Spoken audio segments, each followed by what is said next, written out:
Hi, everybody. So we are here with Harry Potter and the Sorcerer's Stone, chapter 14. This chapter is called Norbert, the Norwegian Ridgeback. Quirrell, however, must have been braver than they'd thought. In the weeks that followed, he did seem to be getting paler and thinner, but it didn't look as though he'd cracked yet. Every time they passed the third-floor corridor, Harry, Ron, and Hermione would press their ears to the door to check that Fluffy was still growling inside. Snape was sweeping about in his usual bad temper, which surely meant the stone was still safe. Whenever Harry passed Quirrell these days, he gave him an encouraging sort of smile, and Ron had started telling people off for laughing at Quirrell's stutter. Hermione, however, had more on her mind than the Sorcerer's Stone. She had started drawing up study schedules and color-coding all of her notes. Harry and Ron wouldn't have minded, but she kept nagging them to do the same. "Hermione, the exams are ages away." 10 weeks, Hermione snapped. "That's not ages. That's like a second to Nicholas Flamel." "But we're not 600 years old," Ron reminded her. "Anyway, what are you studying for? You already know it all." "What am I studying for? Are you crazy? You realize we need to pass these exams to get into the second year? They are very important. I should have started studying a month ago. I don't know what's gotten into me." Unfortunately, the teachers seemed to be thinking along the same lines as Hermione. They piled so much homework on them that the Easter holidays weren't nearly as much fun as the Christmas ones. It was hard to relax with Hermione sitting next to you reciting the 12 uses of dragon's blood or practicing wand movements. Moaning and yawning, Harry and Ron spent most of their free time in the library with her, trying to get through all of their extra work. "I'll never remember this," Ron burst out one afternoon, throwing down his quill and looking longingly out of the library window. It was the first really fine day they'd had in months. The sky was clear, forget-me-not blue, and there was a feeling in the air of summer coming. Harry, who was looking up Dittany and 1,000 magical herbs and fungi, didn't look up until he heard Ron say, "Hagrid, what are you doing in the library?" Hagrid shuffled into view, hiding something behind his back. He looked very out of place in his moleskin overcoat. "Just looking," he said in a shifty voice that got their interest at once. "And what are you lot up to?" He looked suddenly suspicious. "You're not still looking for Nicholas Flamel, are you?" "Oh, we found out who he is ages ago," said Ron impressively. "And we know what that dog's guarding. It's a sorceress." "Shh!" Hagrid looked around quickly to see if anyone was listening. "Don't go shouting about it. What's the matter with you?" "There are a few things we want to ask you, as a matter of fact," said Harry, "about what's guarding the stone apart from Fluffy." "Shh!" said Hagrid again. "Listen, come and see me later. I'm not promising I'll tell you anything, mind, but don't go rabbiting around it here, and students aren't supposed to know. They'll think I've told you." "See you later, then," said Harry. Hagrid shuffled off. "What was he hiding behind his back?" said Hermione thoughtfully. "Do you think it had anything to do with the stone?" "I'm going to see what section he was in," said Ron, who had enough of working. He came back a minute later with a pile of books in his arms and slammed them down on the table. "Dragons," he whispered. "Hagrid was looking up stuff about dragons. Look at these. Dragon species of Great Britain and Ireland, from egg to inferno, a dragon keeper's guide." "Hagrid's always wanted a dragon. He told me so the first time I ever met him," said Harry. "But it's against our laws," said Ron. "Dragon breeding was outlawed by the Warlocks Convention of 1709. Everyone knows that. It's hard to stop muggles from noticing us if we're keeping dragons in the back garden. Anyway, you can't tame dragons. It's dangerous. You should see the burns Charlie got off wild ones in Romania." "But there aren't wild dragons in Britain," said Harry. "Of course there are," said Ron. "Common Welsh green and Herbadine blacks. The Ministry of Magic has a job hushing them up, I can tell you. Our kind have to keep putting spells on muggles who have spotted them to make them forget." "So what on earth is Hagrid up to?" said Hermione. When they knocked on the door of the gamekeeper's hut an hour later, they were surprised to see that all the curtains were closed. Hagrid called, "Who is it?" before he let them in, and then shut the door quickly behind them. It was stifling hot inside. Even though it was such a warm day, there was a blazing fire in the grate. Hagrid made them tea and offered them stoat sandwiches, which they refused. So, yeah, I wanted to ask me something? Yes, said Harry. There was no point meeting around the bush. We were wondering if you could tell us what's guarding the Sorcerer's Stone apart from Fluffy. Hagrid frowned at them. Of course I can't, he said. Number one, I don't know myself.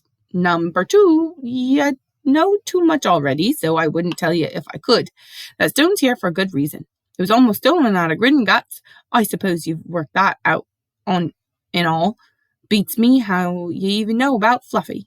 Oh, come on, Hagrid. You might not want to tell us, but you do know.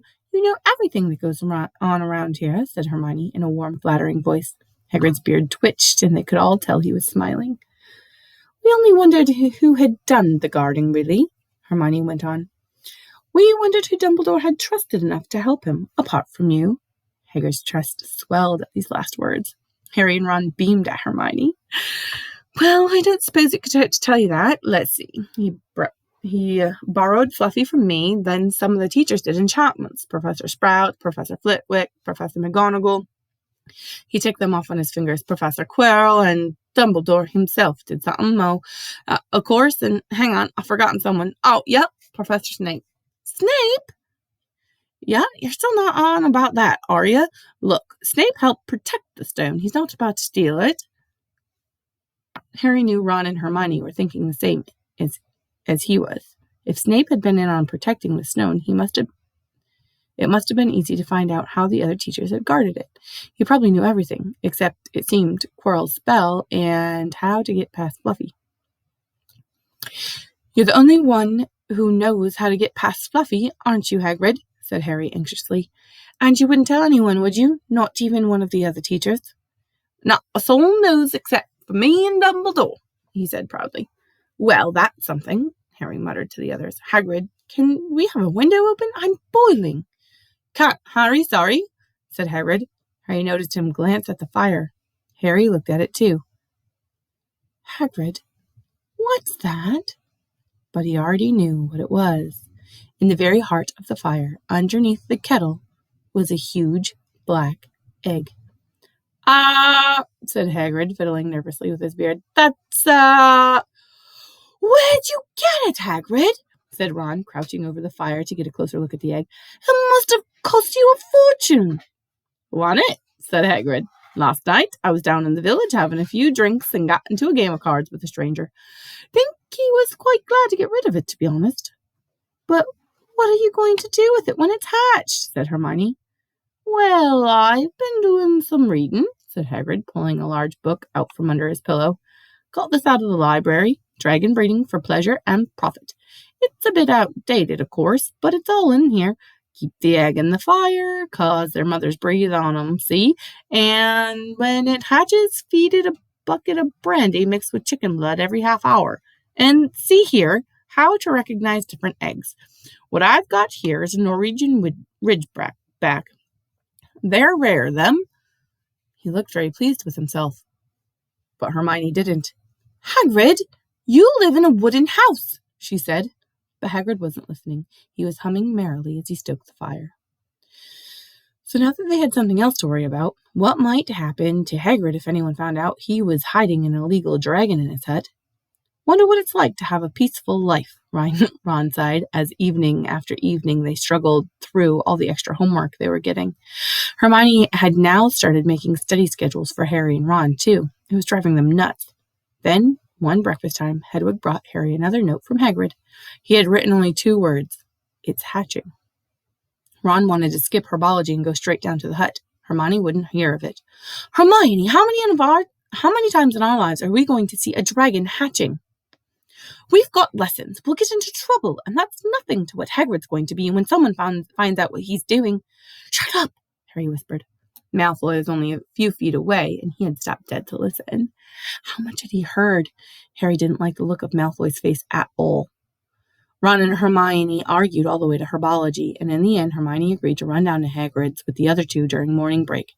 When the bell sounded from the castle at the end of their lessons, the 3 of them dropped their trowels, which are little shovels, at once and hurried through the ground to the edge of the forest. Hagrid greeted them. looking flushed and excited. "It's nearly out," he ushered them inside. The egg was lying on the table. There were deep cracks in it. Something was moving inside. A funny clicking noise was coming from it. They all drew their chairs up to the table and watched with bated breath. All at once there was a scraping noise, and the egg split open. The baby dragon flopped onto the table. It wasn't exactly pretty, Harry thought. It looked like a crumpled black umbrella. Its spiny wings were huge compared to its skinny jet body. It had a long snout with wide nostrils, the stubs of horns, and bulging orange eyes. It sneezed. A couple of sparks flew out of its snout. "Isn't he beautiful?" Hagrid murmured. He reached out a hand to stroke the dragon's head. It snapped its fingers, showing pointed fangs. "Bless him, look, he knows his mummy," said Hagrid. "Hagrid," said Hermione, "how fast do Norwegian ridgebacks grow exactly?" Hagrid was about to answer when the color suddenly drained from his face. He leapt to his feet and ran to the window. "What's the matter?" "Someone was looking through the gap in the curtains. It's a kid. He's running back to the school." Harry bolted to the door and looked out. Even at a distance, there was no mistaking him. Malfoy had seen the dragon. Something about the smile lurking on Malfoy's face during the next week made Harry, Ron, and Hermione very nervous. They spent most of their free time in Hagrid's darkened hut, trying to reason with him. "Just let him go," Harry urged. "Set him free." "I can't," said Hagrid. "He's too little. He'd die." They looked at the dragon. It had grown 3 times in length in just a week. Smoke kept furling out of its nostrils. Hagrid hadn't been doing his gamekeeping duties because the dragon was keeping him so busy. There were empty brandy bottles and chicken feathers all over the floor. "I've decided to call him Norbert," said Hagrid, looking at the dragon with misty eyes. "He really knows me now. Watch. Norbert, Norbert, where's Mommy?" "He's lost his marbles," Ron muttered in Harry's ear. "Hagrid," said Harry loudly, "give it 2 weeks and Norbert's going to be as long as your house. Malfoy could go to Dumbledore at any moment." Hagrid bit his lip. I know I can't keep him forever, but I can't just dump him. I can't." Harry suddenly turned to Ron. "Charlie," he said. "You're losing it too," said Ron. "I'm Ron, remember?" "No, Charlie, your brother Charlie, in Romania, studies dragons. We could send Norbert to him. Charlie can take care of him and then put him back in the wild." "Brilliant," said Ron. "How about it, Hagrid?" And in the end, Hagrid agreed that they could send an owl to Charlie to ask him. The following week dragged by. Wednesday night found Hermione and Harry still sitting alone in the common room, long after everyone else had gone to bed. The clock on the wall had just chimed midnight when the portrait hole burst open. Ron appeared out of nowhere as he pulled off Harry's invisibility cloak. He had been down at Hagrid's hut helping him feed Norbert, who was now eating dead rats by the crate. "It bit me," he said, showing them his hand, which was wrapped in a bloody handkerchief. "I'm not going to be able to hold Aquila for a week. I tell you, that dragon's the most horrible animal I've ever met. But the way Hagrid goes on about it, you'd think it was a fluffy little bunny rabbit. When it bit me, he told me off for frightening it. And when I left, he was singing it a lullaby." There was a tap on the dark window. "It's Hedwig," said Harry, hurrying to let her in. "She'll have Charlie's answer." The 3 of them put their heads together to read the note. "Dear Ron, how are you? Thanks for the letter. I'd be glad to take the Norwegian Ridgeback, but it won't be easy getting him here. I think the best thing will be to send him over with some friends of mine who are coming to visit me next week. Trouble is, they mustn't be seen carrying an illegal dragon. Could you get the Ridgeback up on the tallest tower at midnight on Saturday? They can meet you there and take him away while it's still dark. Send me an answer as soon as possible. Love, Charlie." They looked at one another. "We've got the invisibility cloak," said Harry. "It shouldn't be too difficult. I think the cloak's big enough to cover 2 of us and Norbert." It was a mark of how bad the last week had been that the other 2 agreed with him. Anything to get rid of Norbert. And Malfoy. There was a hitch. By the next morning, Ron's bitten hand had swollen to twice its usual size. He didn't know whether it was safe to go to Madame Pomfrey. Would she recognize a dragon bite? By the afternoon, though, he had no choice. The cut had turned a nasty shade of green. It looked as if Norbert's fangs were poisonous. Harry and Hermione rushed up to the hospital wing at the end of the day to find Ron in a terrible state in bed. "It's not just my hand," he whispered, "although that feels like it's about to fall off. Malfoy told Madame Pomfrey he wanted to borrow one of my books so he could come and have a good laugh at me. He kept threatening to tell her what really bit me. I told her it was a dog, but I don't think she believes me. I shouldn't have hit him at the Quidditch match, but that's what he's doing. That's why he's doing this. Harry and Hermione tried to calm Ron down.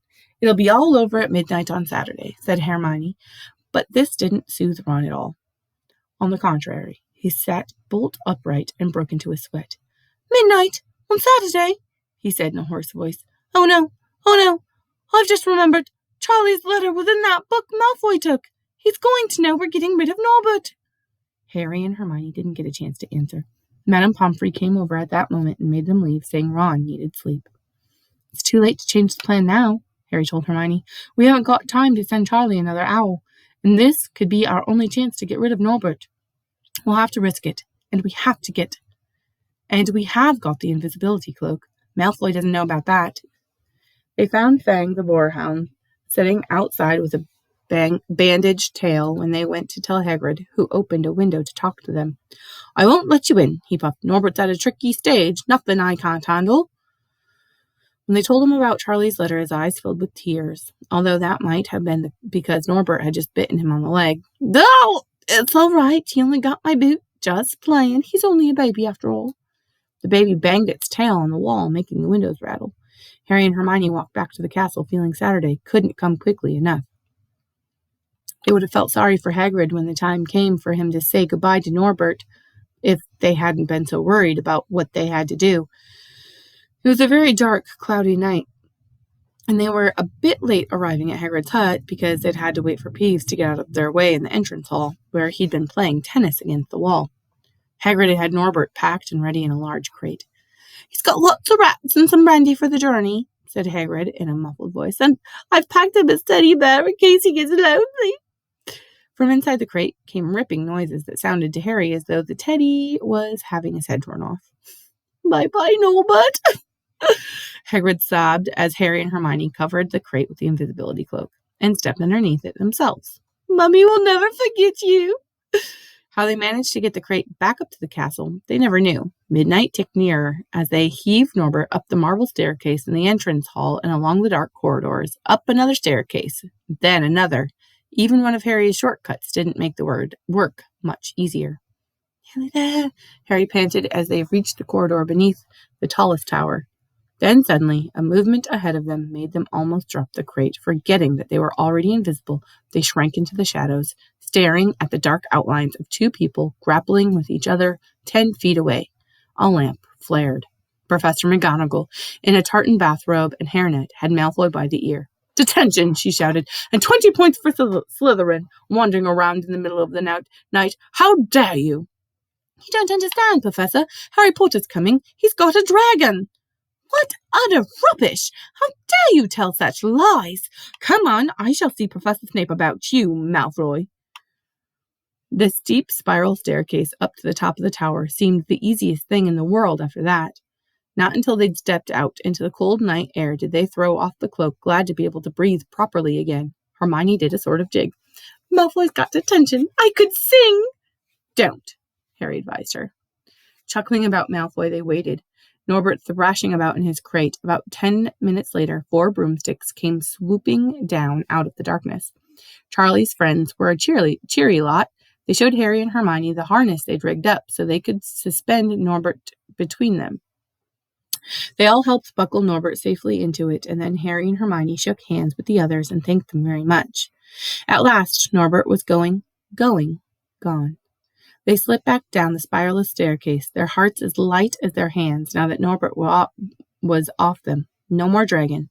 Malfoy in detention. What could spoil their happiness? The answer to that was waiting at the foot of the stairs as they stepped into the corridor. Filch's face loomed suddenly out of the darkness. Well, he whispered. We are in trouble. They'd left the invisibility cloak on the top of the tower. Right, and that is the end of chapter 14. Bye, guys.